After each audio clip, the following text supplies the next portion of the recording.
Mapagpalang araw po sa inyong lahat. Welcome to DJ Sean Stories. Turn on your notification bell, like and subscribe para sa crime stories araw-araw. Sa kuha nga ng CCTV na iyan, makikita ang pagpasok ng isang lalaki sakay ng kanyang motor sa loob ng isang motel. Kasunod naman niya ang isang babae na naglalakad papasok din ng nasabing motel. Pero kinabukasan, hindi na nakita pa ang babae na lumabas ng nasabing motel. At tanging ang lalaki na lamang ang lumabas ng motel dala ang isang malaking plastic storage box. At ang box nga ay isinakay ng lalaki sa isang motor. Sa ating ang istorya ngayon, ating talakayin ang buhay ng isang masipag na single mom na nagtapos ang buhay sa loob ng isang motel at nakita na lamang siyang nakasilid sa isang malaking plastic storage box. Para nga simulan ang ating istorya ngayon, kilalanin natin ang babaeng biktima na si Ramadani Shagan o tawagin na lang nating Mia, 28 years old. Ang mga magulang ni Mia ay parehong nagmula sa North Labuan, Batu, Indonesia. Nagtatrabaho sa palm oil plantation ang nanay at tatay ni Mia. Si Mia ay panganay sa 3 magkakapatid at lahat sila ay mga babae. Simple lamang ang kanilang buhay sa probinsya. Walang magarbong bahay at masaya sila kapag nagkakasama-sama silang kumakain tuwing gabi. Noon pa man, si Mia na ang kaagapay ng kanyang ina sa mga gawaing bahay. Kaya naman mulat na si Mia sa hirap ng buhay. Sa kabilang banda, kahit si Mia ay babae, palagi siyang sinasama ng kanyang ama sa plantasyon kung saan siya nagtatrabaho. Gusto kasi ng ama ni Mia na kahit sa murang edad, marunong na ang babae na magbanat ng sarili niyang buto. Bukod sa trabaho sa plantasyon, tinuruan din si Mia ng kanyang ama na magmaneho ng sasakyan, partikular na ang truck na ipinang-dideliver ng mga palm oil. At dahil walang kapatid na lalaki si Mia at bilang panganay, siya ang tinuruan ng kanyang tatay ng mga gawaing panlalaki. Naging malapit nga si Mia sobra-sobra sa kanyang ama, kaya naman nang nagkasakit ito ng malubha, labis na nalungkot ang dalaga. At dahil na din sa edad ng ama ni Mia at komplikasyon sa mga sakit nito, tuluyan nang pumanaw ang tatay ni Mia. Bago nga pumanaw ang kanyang ama, pinagbilinan niya si Mia na alagaan ang kanilang pamilya. Nangako naman si Mia sa kanyang tatay na gagawin niya ang lahat para sa kanyang nanay at mga kapatid. Ang pangako nga ni Mia sa kanyang ama ay tinupad naman ng babae. Natutunan niya sa kanyang ama ang pagiging madiskarte at masipag sa buhay. Ang mga katangian nga na ito ni Mia ang naging dahilan kaya walang naging problema sa kahit anong pasuking trabaho ang dalaga. At dahil sa kanyang sipag, si Mia na ang nakapagpaaral sa kanyang 2 mga kapatid at siya na din ang sumorta sa mga pangangailangan ng kanyang ina. Tulad nga ng ibang babae, nararanasan din ni Mia ang umibig. Mahilig din ang babae na kumuha ng mga video na kanyang ipinopost sa kanyang TikTok account. Sa isang video nga, makikita si Mia kasamang isang lalaki na kanyang naging karelasyon kalaunan. Nabuntis nga si Mia ng lalaking ito, ngunit siya ay iniwan din nang nalaman nagdadalang tao si Mia. Kaya naman matapos makapanganak, mag-isa na lamang binuhay ni Mia ang kanyang anak na babae. Bukod nga sa kanyang ina, ang kanyang anak ang naging inspirasyon ni Mia para magsumikap pa sa buhay. Mahal na mahal nga ni Mia ang kanyang anak kaya naman gusto niyang bigyan ang bata ng magandang buhay. At kalaunan naghanap nga si Mia ng trabaho ng mas malaki sa kanyang sweldo. Ang babae ay napadpad sa isang trucking company kung saan siya nagtrabaho bilang sekretarya. Kalaunan nakitaan nga si Mia ng potensyal ng kanyang amo kaya naman mas pinagkatiwalaan siya nito. Si Mia na ang inatasan ng kanyang boss na mag-ayos ng kung anong produkto ang pipick upin ng truck. Ang babae na din ang nag-aayos ng schedule ng delivery at kung saan lugar niya ito dadalhin. Habang nagtatrabaho, hindi naman nakakalimutan ni Mia na paglaanan ng oras ang kanyang nag-iisang anak. Naging banding nga na mag-ina na gumawa ng mga masasayang TikTok videos. Hindi nagtagal, naging permanente nga na empleyado si Mia sa trucking company na kanyang pinagtatrabahuhan. At July 2025, sabay-sabay nga nag-resign ang 3 truck driver ng kanilang kumpanya. Dito na nga napilitan si Mia na siya na mismo ang mag-deliver ng prutas kahit na siya ay babae. Nagulat nga ang amo at mga katrabaho ni Mia dahil kahit na siya ay babae, kayang-kaya niyang magmaneho ng malalaking truck. Kaya naman dito na mas lalong napabilib ang boss ni Mia sa kanya. Matapos nito, kay Mia na ipinagkatiwala ng kanyang amo ang malalaking delivery kung saan isinasakay ang truck sa sasakyang pandagat. At ang kanilang mga kargamento ay itinatawid nila sa ibang lugar. At dahil nga sa trabaho ni Mia, madalas ay hindi na siya nakakauwi pa sa kanilang tahanan.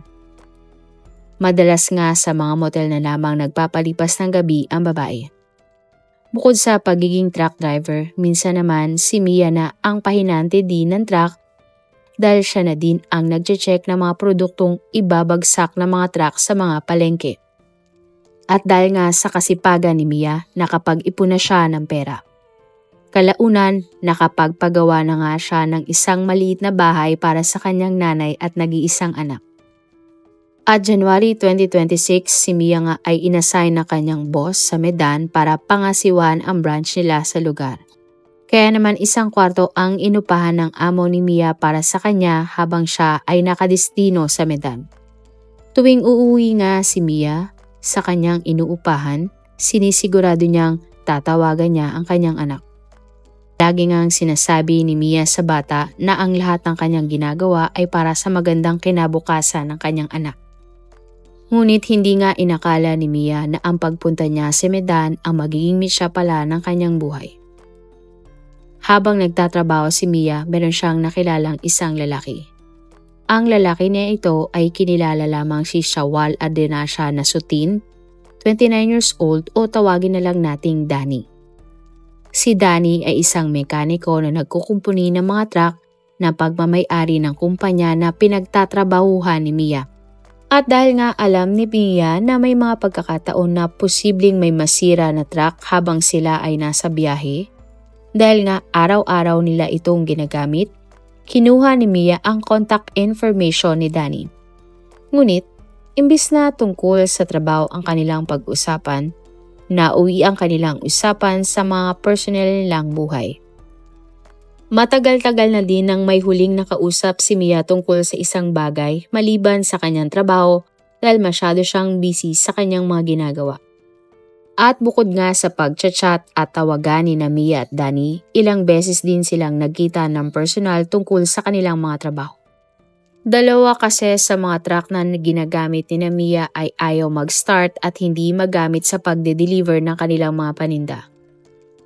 At matapos ngang maayos ang truck, niyaya ni Danny si Mia na kumain sa labas. Ay nga kay Danny, wala namang masama kung bibigyan ni Mia ng oras ang kanyang sarili at hindi puro trabaho lamang ang kanyang isipin. At dahil nga sa mga sinabi ni Danny, napapayag niya si Mia na makipag-date sa kanya. Ang pagkikita nga ng dalawa ay nasundan pa ng napakaraming beses. At ang buong akala nga ni Danny, mayroon na silang relasyon ni Mia dahil masaya sila sa piling ng isa't isa. Ngunit ang tungkol sa mga bagay na ito ay hindi naman nilinaw ng lalaki kay Mia. March 2025, mas lalo lang napalapit si Danny kay Mia. Nang mga panahon na ito, inamin na ni Danny kay Mia ang tungkol sa kanyang nararamdaman para sa babae. Nagulat naman si Mia pero agad din niyang sinabi kay Danny na meron din siyang pagtingin sa lalaki. Ngunit iginit nga ni Mia na hindi siya papasok sa isang relasyon dahil ang prioridad niya ng mga oras na ito ay ang kanyang trabaho at pamilya. Pero hindi nagustuhan ni Danny ang sagot ni Mia sa kanya. Subalit, hindi niya ito ipinahalata sa ginang. Makalipas nga ang ilang araw, chinat ni Mia si Danny at sinabing nakatakda na siyang umuwi pabalik sa North Lambun Batu kung saan siya talaga naninirahan.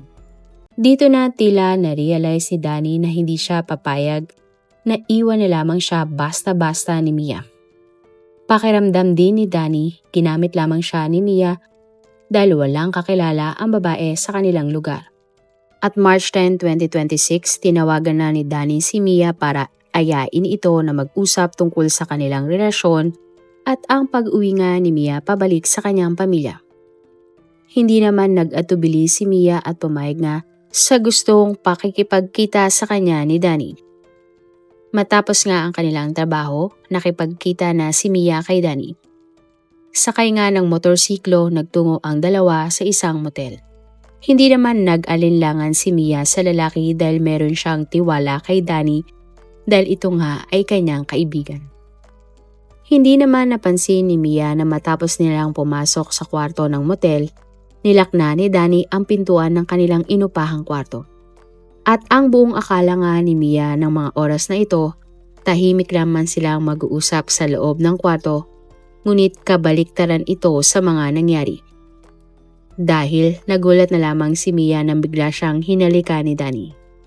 Dito na nga itinulak ng babae ang lalaki at tatakas na dapat palabas ng kwarto si Mia nang harangan ni Danny ang pintuan ng nasabing motel. Agad nga niyakap ni Danny si Mia at pinilit ang kanyang sarili sa babae. Sinabi nga ni Danny sa babae na wag na daw manlaban pa si Mia sapagkat alam niyang gusto din ni Mia na may mangyari sa kanilang dalawa. Ngunit hindi nagpatalo si Mia at lumaban siya kay Danny para makaalis sa loob ng motel. Dito na nga bigla ang sinakal ni Danny si Mia at makalipas lamang ang ilang minuto, tuluyan ng binawian ng buhay ang masipag na single mother. Matapos iyon, ginawa na ni Danny ang kanyang masamang balak kay Mia. At nang nakontento na si Danny sa kanyang ginawa, natulog siya habang ang labi ni Mia ay nasa sahig ng kwarto ng motel. At kinabukasan matapos ngang gawin ng krimen, tinawagan ni Danny ang kanyang kaibigan na si Sofwan Habib Rangkuti, 27 years old para siya ay sunduin. Si Habib ay dating isang rider ng isang motorcycle ride-hailing app. Nag-request pa nga si Danny kay Habib na suotin niya ang uniform niya sa ride-hailing app kapag sinundo siya ng lalaki. Wala namang naisip na kakaiba si Habib at sumunod siya sa mga utos ni Danny sa kanya. At pagdating niya nga sa labas ng motel, nakita niya si Danny na lumabas ng motel, dala-dala ang isang malaking storage box. Agad ngang kinarga ni Danny sa motor ni Habib ang napakalaking storage box. Tinanong naman ni Habib ang kanyang kaibigan kung ano ba ang laman ng nasabing lalagyan. Hindi agad sumagot si Danny bagkos ay bigla na lamang siyang sumakay sa motor. At laking pagtataka nga ni Habib kung bakit napakabigat ng box na dala-dala ng kanyang kaibigan. Pero habang nasa biyahe, inamin na ni Danny kay Habib na labi ng isang babae ang laman ng box na kanyang dala-dala. Sa puntong ito, pinagbantaan na ni Danny si Habib na kung siya ay magsusumbong sa mga otoridad, idadamay niya ang lalaki sa krimen na kanyang ginawa. Inutusan naman ni Danny si Habib na pumunta sa isang ilog para doon nila iwan ang storage box. Subalit nang narating na ng dalawa ang ilog, nagkataong napakaraming tao sa lugar.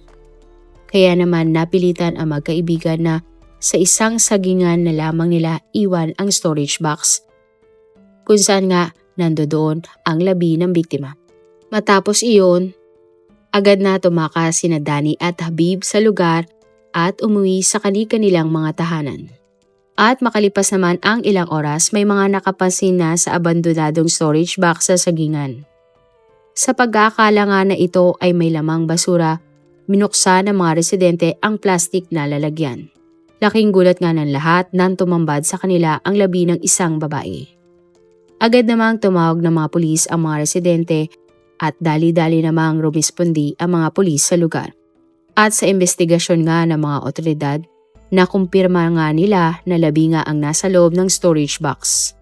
Ang biktima nga ay isang babae na nakabalot ng kumot, sarong at sako. Agad nga nilang ginamit ang kanilang identification system at nakilala nga ang labi na ang single mom at truck driver na si Mia. Napansin naman ng isang pulis ang logo o tatak ng isang motel sa kumot na nakabalot nga sa biktima. Dahil dito, hinanap nga ng mga investigador ang motel na katulad nga ng tatak na nakita sa kumot sa biktima. Isa nga sa mga napuntahan ng mga pulis ang motel sa Halan Manteng at nireview nila ang kuha ng mga CCTV sa motel. Hindi nagtagal, napanood nga ng mga pulis ang kuha ng CCTV kung saan nakita nila si Mia papasok sa room C1. At sa kwarto nga na ito kasama niya ang isang lalaki. Matapos iyon, hindi na nakita pa si Mia na lumabas ng motel. Sa sumunod naman ang kuha ng CCTV, nakita ang kasamang lalaki ni Mia na lumabas ng kwarto na may dalang storage box. Sa tulungan ng driver ng motor, isinakay nila ang storage box sa motor at dali-daling umalis ng motel. At dahil nga sa mga CCTV na ito, nag-backtracking ang mga pulis sa iba pang kuha ng CCTV hanggang sa natunton nila kung nasan ang lalaki na kasama ni Mia at ang driver ng motor. At March 11, 2026, nang tuluyan ng naaresto ng mga pulis ang kasama ni Mia sa motel na si Danny at ang kasabot niyang lalaki na si Habib sa magkaibang lugar.